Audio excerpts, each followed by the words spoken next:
ओ भाइ भाइ ओ भाइ अनि यो यो यो दादाको मामुले अनि बुझ्नु पाउने अरे त यो दादाको मामुले बुझ्नु पाउने अरे किन किन किन आउन अनि किन हो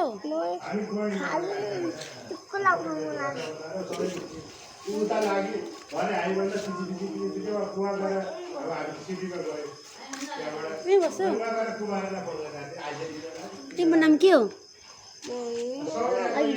गाडीदेखि उत्रेर जङ्गलमा जानु भनेको होइन तिम्रो नाम के हो दीक्षान्त तिम्रो नाम के अरे दिपसन के चापाकाई ए अनि म पनि चापाकाई हो त